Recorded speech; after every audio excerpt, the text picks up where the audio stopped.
Good morning student. बेटा, हमने पिछले अध्याय में विलोम शब्द पढ़े थे और हमने आपको विलोमार्थक शब्द जो थे वो बताए थे। आज उसी में आगे हम चलेंगे और यहाँ पे आज का हमारा अगला जो टॉपिक है या शीर्षक है वो है अनेक अर्थक शब्द।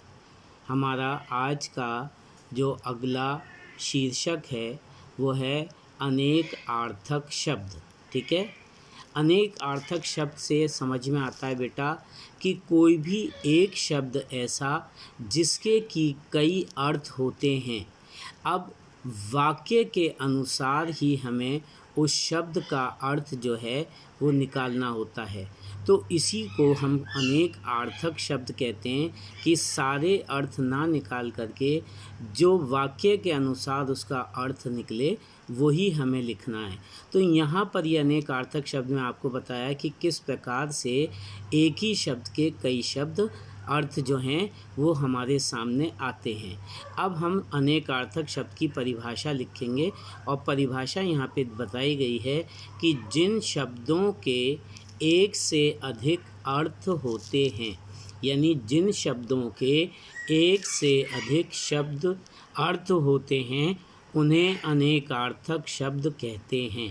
यानी जो एक से अधिक अर्थ हैं उनको हम अनेकार्थक शब्द कहते हैं। ठीक है।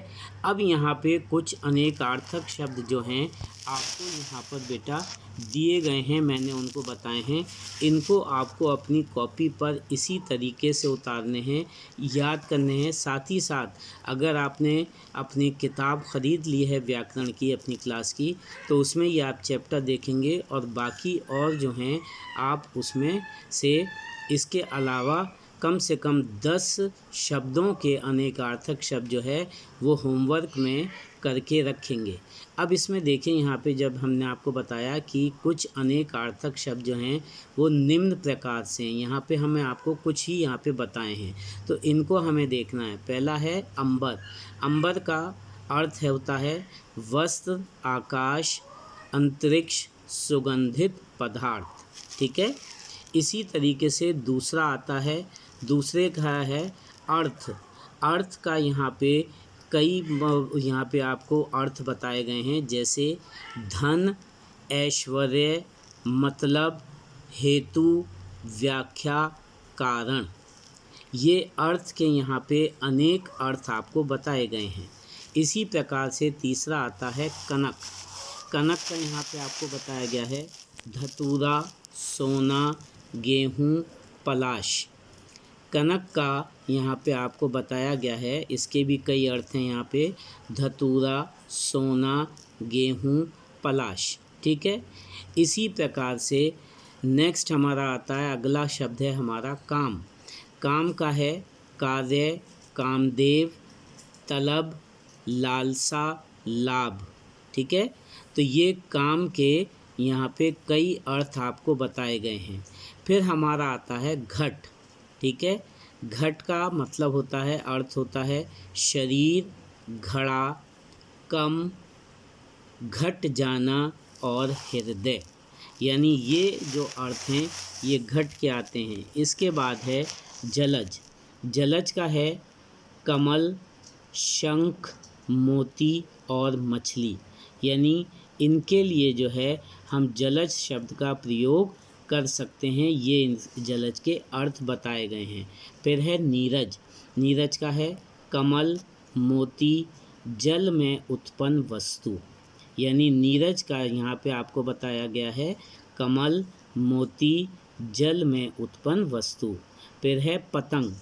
पतंग का यहाँ पे दिया गया है सूर्य, पक्षी, कीट पतंग, गेंद, नौका, शलभ।